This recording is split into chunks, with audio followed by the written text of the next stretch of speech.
आपकी अदालतमध्ये केंद्रीय मंत्री गिरिराज सिंग यांच्यावर आरोप आहे की हे अभद्र भाषेचा प्रयोग करतात। आता बघा, हरियाणाच्या निवडणुकीमध्ये तुमची पार्टी जिंकली आहे, तुम्ही खूप उत्साही आहात, विनम्र असायला पाहिजे तुम्ही, परंतु तुम्ही बोलता काय? राहुल गांधी बेशरम आहेत, राहुल गांधीने माफी मागितली पाहिजे, राहुल गांधी तोंडावर आपटलेत। बघा, राहुल गांधींचा सन्मान का करू मी हे मला तुम्ही सांगा आधी। विदेशामध्ये जाऊन जे आपल्याच देशाला शिव्या देतात ते बेशरम नाहीत तर कोण आहेत?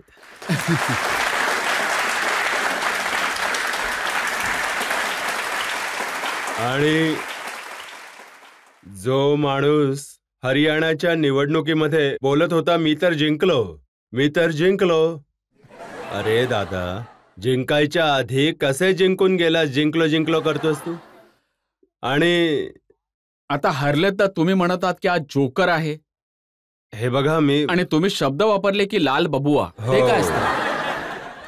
बघा, आमच्या गावामध्ये जे बड्या बापाचे बेटे असतात त्यांना लल बबुआ असं म्हणतात, ज्यांना कुठल्याच गोष्टीचं ज्ञान नसतं। आता यांना सुद्धा ज्ञान नाहीये, पर्ची देणारे तर बरेचसे लोक आहेत। मी आव्हान देऊन सांगतो की राहुलजी विना पर्ची घेऊन कोणत्या मंचावर, माझ्याशीच काय कोणत्या एका छोट्या कार्यकर्त्यासोबत देखील वादविवाद नाही करू शकत। जो माणूस म्हणत असेल की बटाटा फॅक्टरीमध्ये जन्म घेतो, दादा, बटाटा फॅक्टरीमध्ये जन्म घेतो, सगळ्यांना माहितीये की शेतात घेतो, आणि ते म्हणतात की जिलबी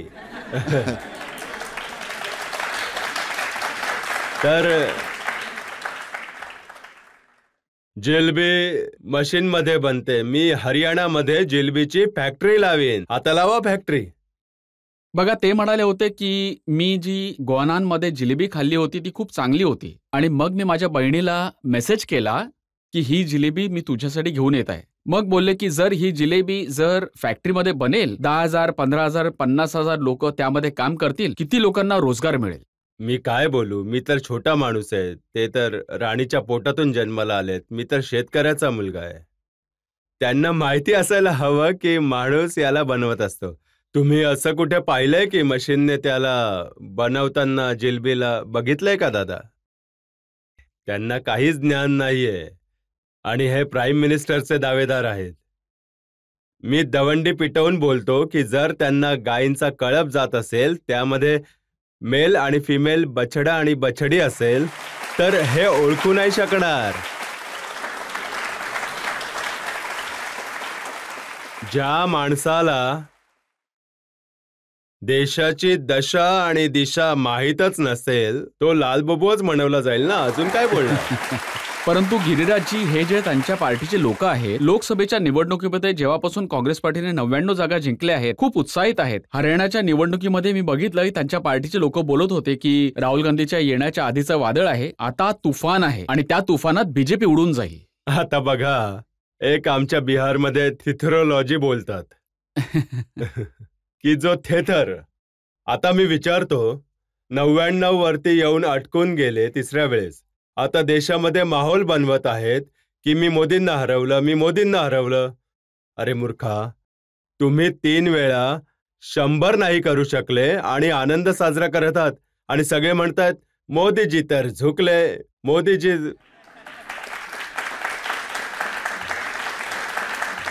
हे तर ते बोलत होते की पार्लमेंटमध्ये मी खूप जवळून मोदीजींना बघतोय, मोदीजी घाबरलेले आहेत आणि मोदीजी सरकार नाही चालवत, आम्ही विरोधी पक्षातील लोक सरकार चालवत आहोत। गैरसमज जर कोणाला होत असेल, एक चिमणी असते टिटवी, ती रात्री झोपते, म्हणते की सगळे आकाश माझ्या ताकदीवर चालतं, तर तेच टिटवी सारखे विचार करताय। हा यांच्याहून मोठा नासमज असा कोणता नेता नसेल ज्याला माहिती नाहीये की मी देशामध्ये बोलतोय की विदेशात बोलतोय। अहंकाराने भरलेले आहेत, त्यांना वाटतं की या गादीवर बसण्याचा अधिकार फक्त गांधी परिवारालाच आहे, हा गरिबाचा बेटा, मागासवर्गीयांचा बेटा इथे कुठून आला? आणि यांच्यामध्ये काही भ्रम आहे, मी तर बोललो की आता हा भ्रम तुटून गेला. राहुलजींचे संरक्षक आहेत, त्यांचे अध्यक्ष खडगे साहेब, जे बरोबर त्यांच्यासाठी टाळ्या वाजवत असतात. मी बोललो की खडगेजी, राहुलजींचा पत्ता सांगून द्या की मी त्यांना जिलबी पाठवून देतो.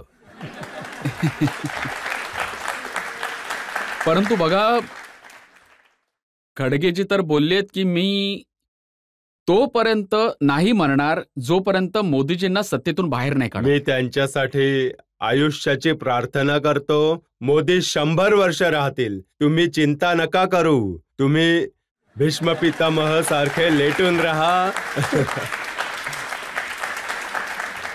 हरियाणामध्ये बीजेपीला आशाही नव्हती की इतक्या जागा जिंकतील, तिसऱ्या वेळेस सरकार बनून येईल, तर हे कसे अचानक इतके मोठे यश मिळाले?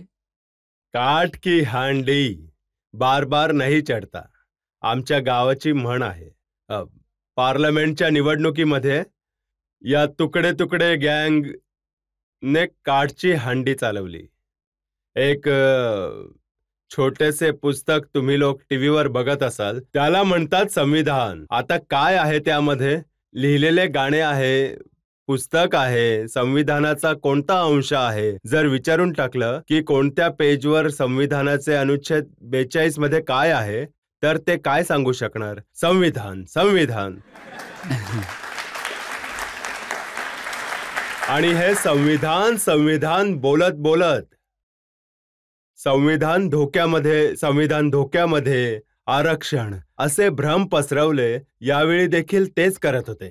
जनतेने म्हटले की आता तुम्हाला शिक्षा द्यावीच लागेल. जनतेने शिक्षा दिली. बघा, हे तर खरं आहे की ते म्हणाले की हे 400 पार जर येतील तर मोदीजी संविधान बदलून टाकतील, म्हणजे आरक्षण संपवतील. त्या आरक्षण मिटवून टाकण्याच्या घोषणेचा असर दलित समाजावर झाला. बघा, कधी कधी भ्रम पसरवणारे त्यामध्ये यशस्वी होतात. नरेंद्र मोदींनी आरक्षणाच्या पक्षामध्ये जे काम केले आहे, कदाचित कोणता प्रधानमंत्री असता तर हे काम नसतं केलं. मग SC STचे आरक्षणाला कोर्टाने भर दिला, त्याला ठीक केलं आहे. जे OBCचे होते कमिशन, त्याला ताकद दिली आणि सामान्य वर्गासाठी पण 10% आरक्षण दिलं. हे नरेंद्र मोदींचं संविधानाच्या प्रती त्यांचे जे समर्पण आहे. आजकाल ते ओरडत आहेत जाती जाती जाती. आता विश्वसुंदरीचा कोणता ते प्लॅटफॉर्म, तिथे विचारलं की विश्वसुंदरीमध्ये अति मागास नाहीये, आदिवासी नाहीये, काय हे तुम्ही सांगू शकाल? ते जाती जाती सगळ्यांना विचारतात, आपली जात कधीच नाही सांगत. मी त्यांना आव्हान देऊन विचारतो की राहुलजी, तुम्ही सांगा की तुमची जात काय आहे, तुमच्या वडिलांची जात काय आहे, तुमच्या ते आजोबांची जात काय आहे. तुम्ही दुसऱ्यांना विचारण्याआधी स्वतःची जात सांगा. बघा, ते दोन गोष्टी सारखे आहेत. एक तर ते संविधान आणि दुसरी गोष्ट ते बोलत आहेत की हे अंबानी अडाणीचे सरकार आहे. राम मंदिरामध्ये जी प्राणप्रतिष्ठा समारोह झाला होता, त्यामध्ये अंबानी होते, अडाणी होते, अमिताभ बच्चन होते, त्यामध्ये ऐश्वर्या रायचा डान्स झाला. छी छी छी छी.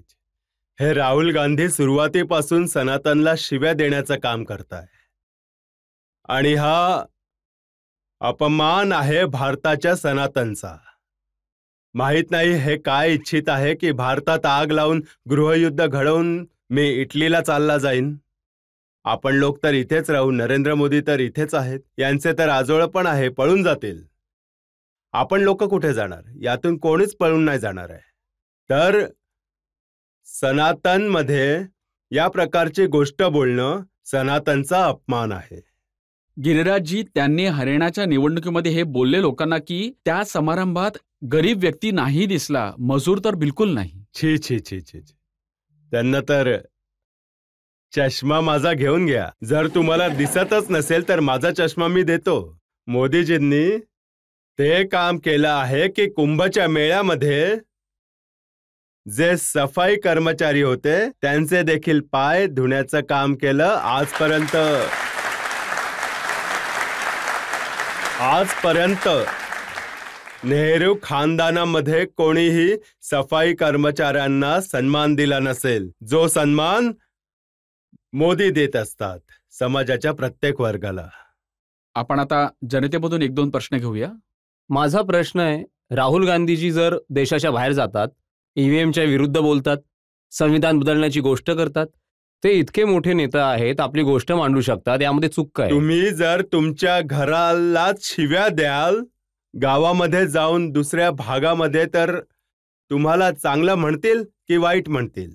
तुम्हाला चांगले माणूस म्हणतील की वाईट माणूस म्हणतील?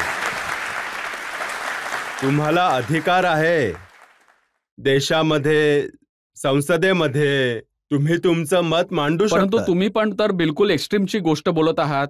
राहुल गांधीने विदेशांमध्ये जाऊन भारताविरुद्ध मतं दिली, लोकशाही विरुद्ध बोलले, तर तुम्ही बोललात की त्यांचे सदस्यत्व संपवून टाकले पाहिजे. हा कोणता कायदा आहे जो 1976 मध्ये याच देशाचा एक संसद विदेशामध्ये जाऊन श्रीमती इंदिरा गांधींच्या नावाला काही बोलले होते शब्द, आणि संसदेमध्ये येऊन एक मंत्री, स्वर्गीय आता नाहीये, त्यांनी प्रस्ताव दिला होता की इंदिरा गांधी हिंदुस्थानामध्ये काँग्रेसच्या नेता आहेत, परंतु बाहेर जातात तेव्हा त्या देशाच्या नेत्या असतात. त्यांना इंदिरा गांधींना काही बोलले आहे यासाठी त्यांचे सदस्यत्व रद्द केलं जावं. त्यांचं सदस्यत्व रद्द झालं. सांगा मी काय चुकीचं बोलतोय? परंतु ते बोलतात की जेव्हा मोदीजी बाहेर जातात बाहेरच्या देशांमध्ये, तर ते सुद्धा मागील सरकारांबद्दल वाईट बोलतात. नाही, मोदीजींनी कधीच काही वाईट नाही बोललेत.